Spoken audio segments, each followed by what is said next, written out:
Hi guys, today we're going to be working on this Sinful Colors Opalescent Water Marble over black. If you did not see my version over white, I'll stick in a picture here. But these colors are a perfect example of why I always say you should test your base color before you get started, because in this case it was a really big difference. And I realized I was kind of in a hurry when I recorded the white version, so I tried to really go step by step with this one and cover all the bases. So if you'd like to see how I did it, just stay tuned. Starting out with clean, dry nails, you want to go ahead and apply your base coat. And with water marbling, it's also very important that you make sure your fingers and your hands are also very clean, just because obviously your fingers will go into the water and any lotion or even any like skin oil can get in the water and mess up your subsequent designs.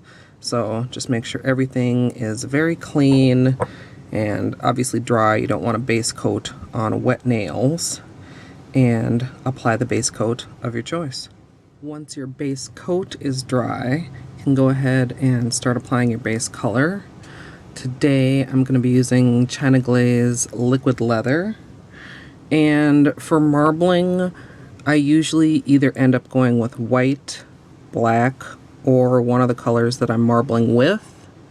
And as you know, I usually do some testing or experiments beforehand just to confirm what the final design is going to look like. And as you've seen in the previous video, especially with these colors, it made a huge difference.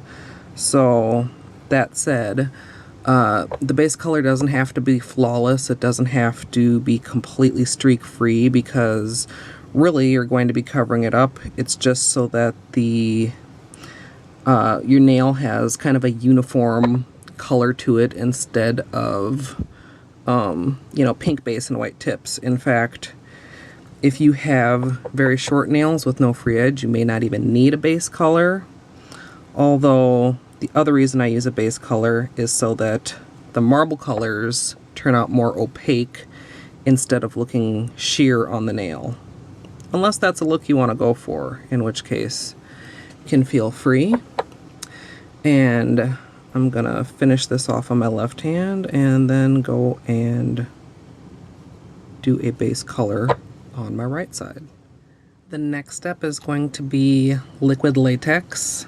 I've got mine in an old Seche Vite bottle because I bought a pretty big jug, and I'm working on a standalone liquid latex video because I've got a lot of requests for it.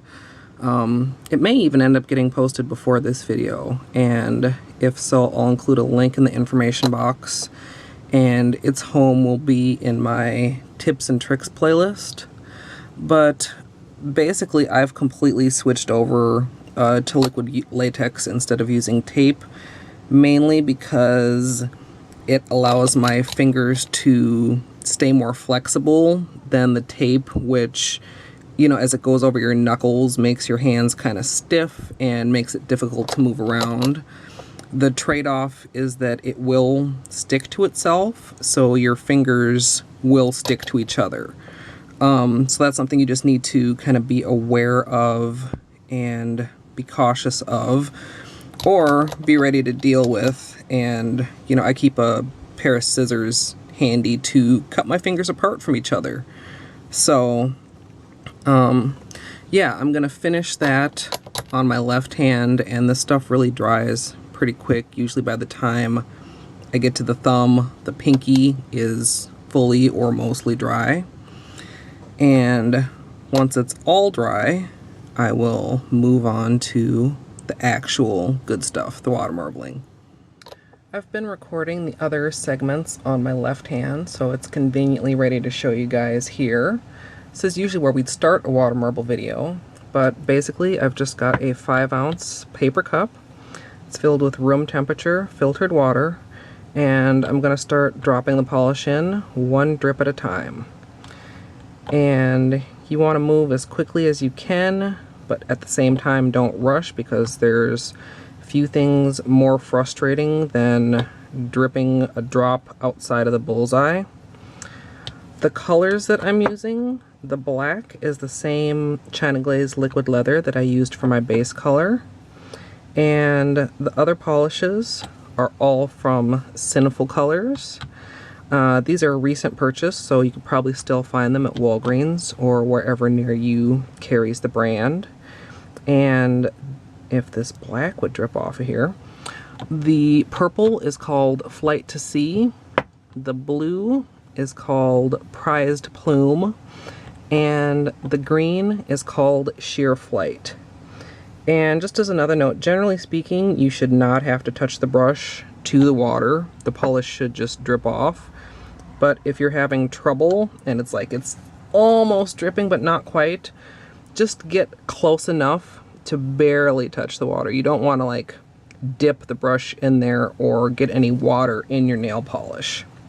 I'm going to draw up to the top, down to the bottom, as you saw, and then with a very light touch.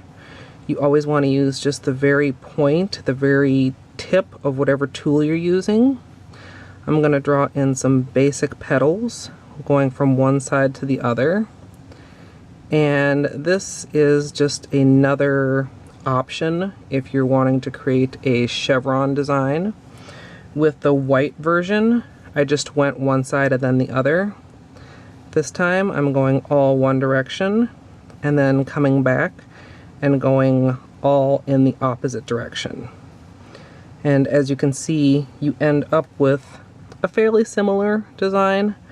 I mean, it's maybe a little tiny bit different, but generally speaking, they both end up being a chevron. So, once that's done, you can kind of look at your design, decide which part is your favorite, which part you want to get on your nails, and then go ahead and carefully line up your fingers. Maybe turn this a little bit more. Sometimes what's easiest and what I also can show on camera is not always the same. If you can kind of figure out how you want your nails staggered, you can actually intentionally stick them together with the latex and then dip into the design. If you want your chevrons to be really on point and really precise, you can go ahead and just dip one nail at a time, or even if you're just not comfortable, dipping two at a time. You want to clean up the surface as much as possible so you don't get extra polish sticking on top of your design, and then slowly pull out your nails. And a little bit hard to see, but there's the water marble. So now I'm going to show you guys removing the latex and the finishing steps for this manicure.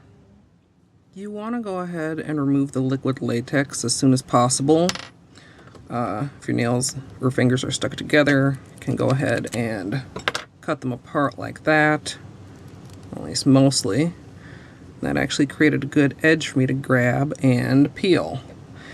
Usually I will start up kind of by the edge, by the knuckle, and you have to be careful because obviously the polish is still wet, but I found if I pull kind of up and then toward the tip, I'm able to pull off the whole thing without accidentally touching my nail. So that requires a bit of practice.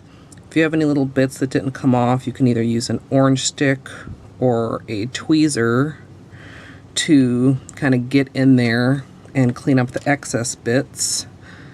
And then just basically finish the rest of your cleanup. You can see here, got a little bit up by my knuckle.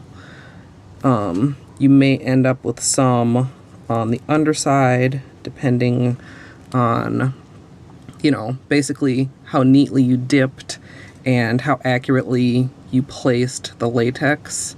And then I'll go ahead and finish up any final cleanup around the edges with my little brush. You know, basically just like that. But I'm not going to show you guys the whole process because there is a whole separate video on the cleanup process that's in my tips and tricks playlist, which is linked in the information box. So I'm going to finish my cleanup, well, finish my marbling in this case, And then I'm going to move on to top coat. Before I move on to the top coat, just a quick note on bubbles, and I'm hoping you can see like this one right here as I catch it in the reflection of my lamp. It's tempting to pop them while they're wet or to just go ahead and top coat over them, but what I usually recommend is do your cleanup. At that point your polish is dry enough to go in with the flat side of the orange stick and press those bubbles down. Press them flat, get rid of the air, because what happens if you just go ahead and top coat right over them is they tend to pop, and then you'll be able to see your base color through underneath. Now, if that's a color that's part of the marble or, you know, black, like in this case, might not be too big of a problem. If you have a white base color and a very colorful marble, you can end up with little white spots all over your design. So just press them as flat as you can, then go ahead and finish everything with the top coat.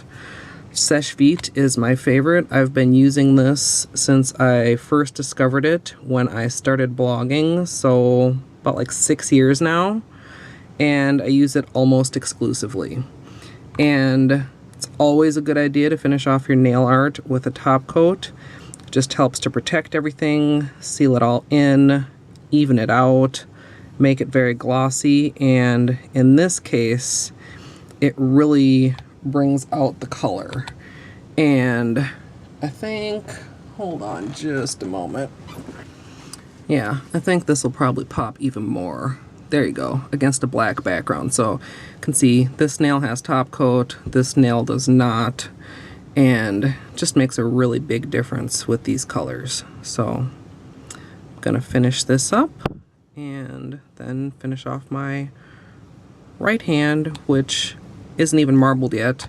With the liquid latex, I find it easier to do one hand at a time sometime because it lessens the chance of sticking to myself, since that is, like I mentioned, the one downside to the liquid latex.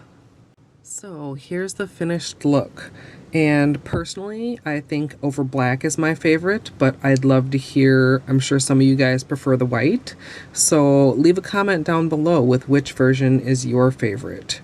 And I hope you guys enjoyed the kind of extended tutorial. Sometimes I get a little, I don't know if you want to call it lazy or sloppy or even just forgetful, especially with water marbles. I leave out some of the basics because I've done so many of them, but I really tried to cover everything in this video. And I also always have step-by-step instructions down in the information box if you ever have any questions about, you know, what order the steps are or what the particular polishes are. Be sure to check that out. But I hope you guys like this design, and as always, thanks for watching.